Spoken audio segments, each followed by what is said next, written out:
The stories of Mahabharata, retold by Sudipta Bhaumik.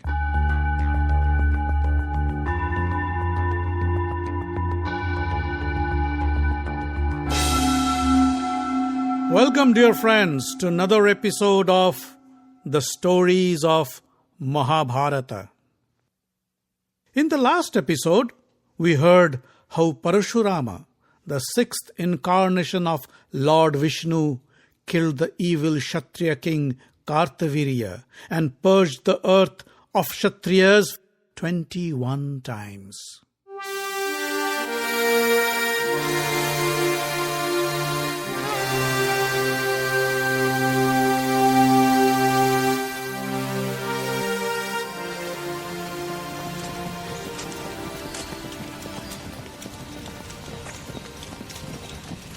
After the Yadavas left, Yudhishthira and his team continued on their pilgrimage.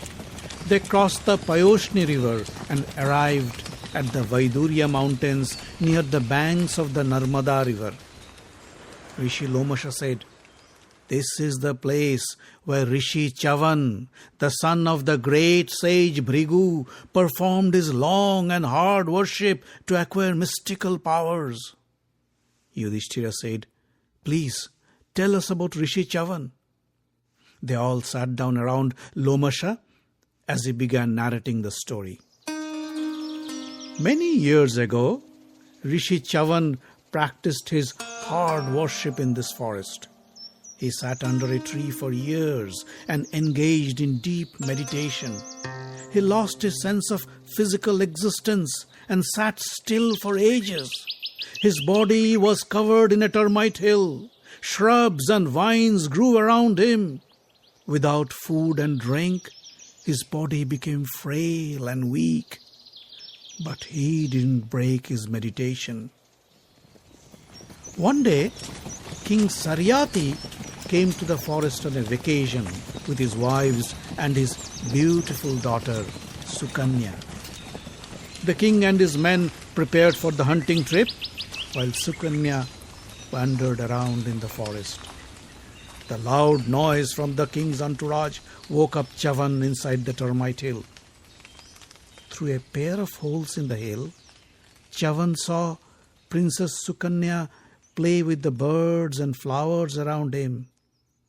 Chyavan felt attracted to the pretty princess, and with his feeble voice, he called her to come closer.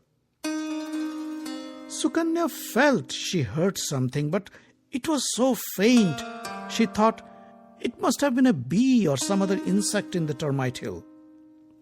She came close and looked around to find the source of the sound.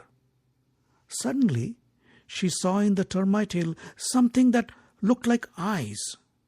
Sukanya was curious to find out what they were. She picked up a sharp stick and poked into one of the eyes. The poke didn't hurt the yogi, but he felt insulted by her insensitive behavior. The angry Rishi didn't curse the princess, but his wrath fell on the king's soldiers, who suddenly had a severe stomach cramp. They held their stomachs and cried out in pain. King Saryati was baffled to see his soldiers rolling in the ground and writhing in pain. He asked, "What happened?" Nobody could answer him.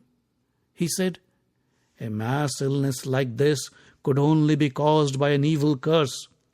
The old Rishi Chyavan practices his meditation in this forest covered in a termite hill. Did any one of you do something to upset him?" The mention of the termite hill alarmed Sukanya. She came to her father and said, I saw a pair of bright eye-like things in a termite hill and poked them with a stick." "Oh no, what have you done? Those must be Rishi Chyavan's eyes," said Saryati. He held Sukanya's hand and said, "Take me to the termite hill. We must beg for his forgiveness." King Saryati and Sukanya approached the termite hill and dropped down to their knees. The king said, "O great Rishi, My daughter Sukanya has unknowingly hurt you. She was not aware of your presence. I ask for your forgiveness on her behalf. Please, pardon her. The Rishi said, Your daughter was arrogant and insensitive. I can pardon her only if you give her hand in marriage to me. King Saryati didn't think twice. He said, O Rishi, it will be my honor to give my daughter to you.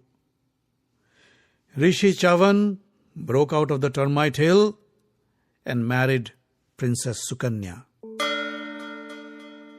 After the marriage, Sukanya devoted her life to take care of her old husband.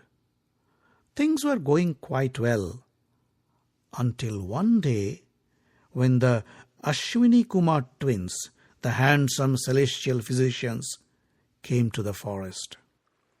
There, by the river bank, they saw the beautiful Princess Sukanya taking her bath.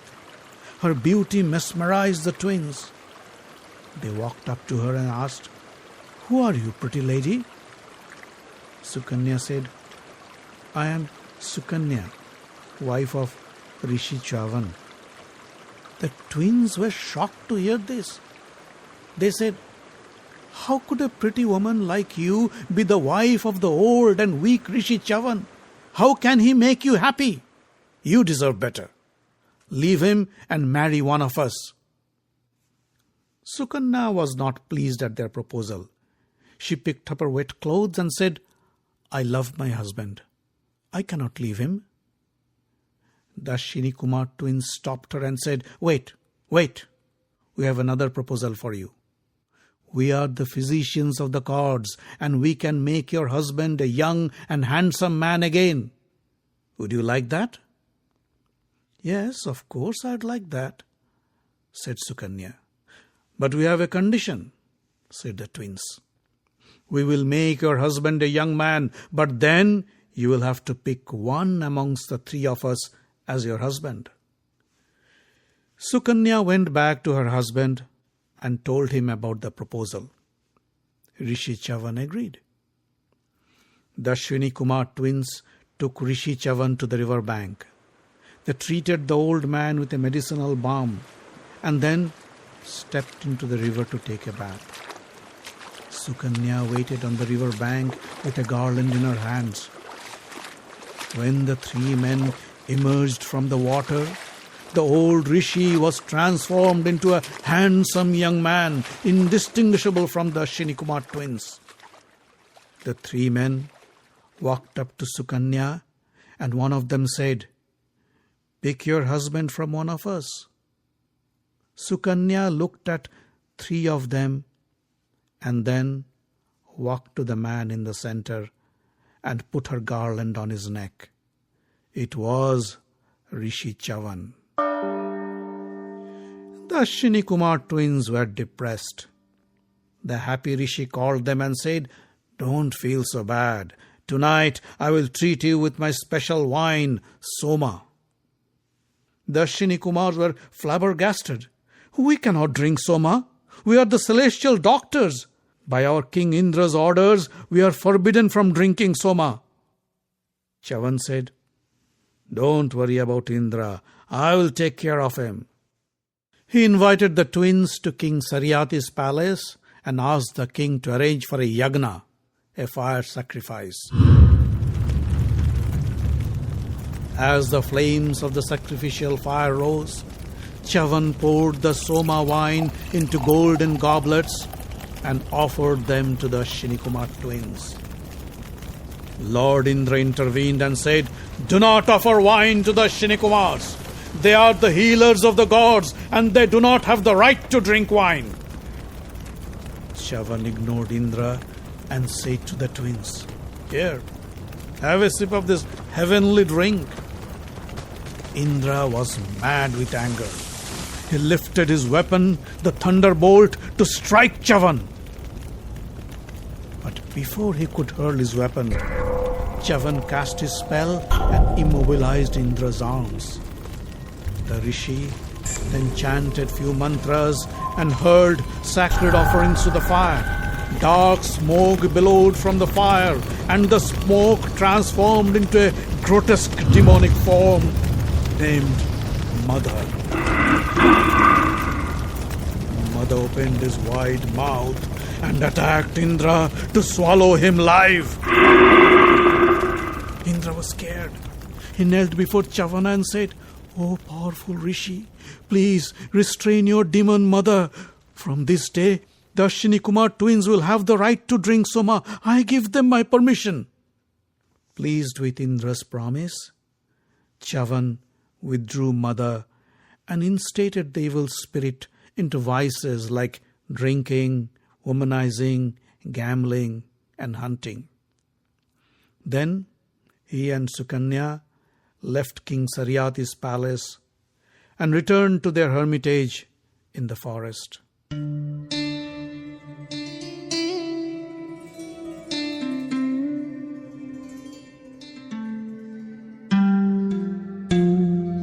After visiting the river Saraswati, Sindhu, the plains of Kurukshetra, the land of Kashmir, the Manas lake, and many other places, Yudhishthira and his team arrived near the banks of the rivers Jala and Upajala.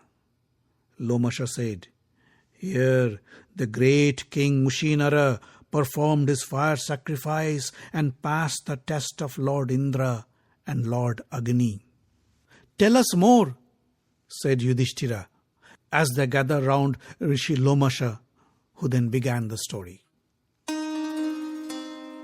Long ago, there lived a king named Ushinara. He was known to be the most kind and righteous man of the time.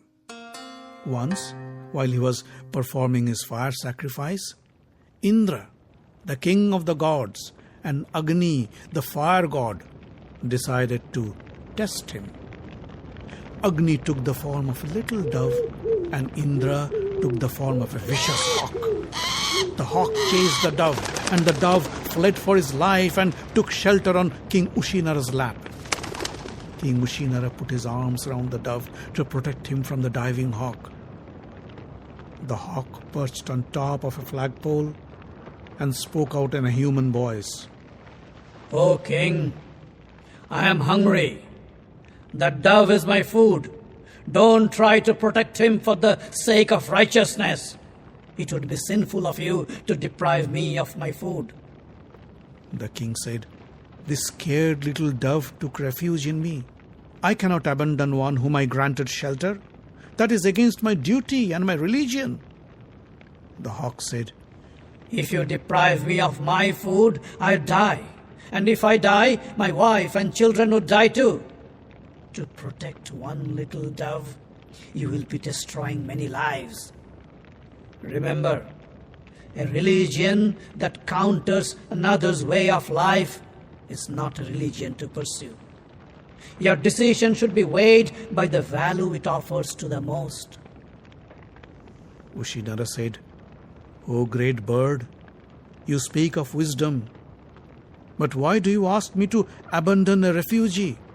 If you want to eat meat, I can offer you any animal you want.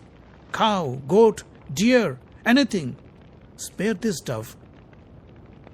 The hawk said, "This dove has been destined to be my food. I won't eat anything other than this bird." The adamant king said, "I can give you my kingdom if you'd like, but not the dove."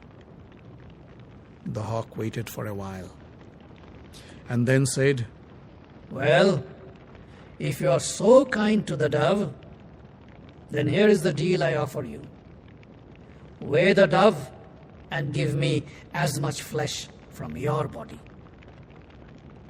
King Ushinara thought that shouldn't be difficult. After all, the tiny little dove weighs almost nothing. He asked his attendants to bring a scale balance and place the dove on one end. Then he cut a piece of flesh from his thighs and placed on the other pan of the scale. To his amazement, he found the dove weighed more. He clenched his teeth to bear the pain as he cut another piece of flesh from his arm and put it on the scale. but the dove still weighed more. Again and again the king cut off pieces of flesh from his body and placed on the balance, but the dove seemed to get heavier and heavier. The hawk kept watching the scene as the king, covered in blood, kept on hacking his body with his knife. When the king had no flesh left on his body, he himself mounted on the scale. At that moment, the hawk spoke out. King Ushinara, I am Lord Indra, the king of the gods.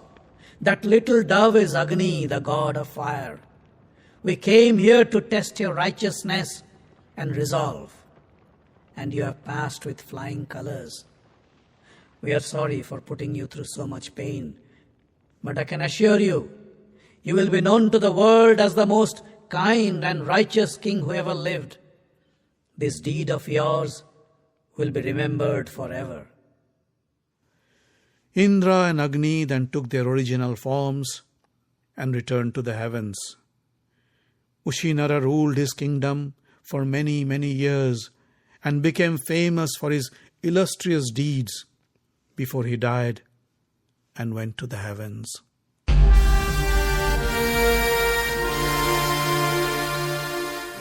The Stories of Mahabharata is written, directed and told by Sudipta Bhawmik. Audio engineering, original music and sound design by Avi Ziv. Find us online at facebook.com/Mahabharata podcast. Join the group for updates and news. Subscribe to the podcast using iTunes or any other podcast catcher. On Twitter, we are at Mahabharat Audio. The podcast is distributed under the Creative Commons non-commercial license.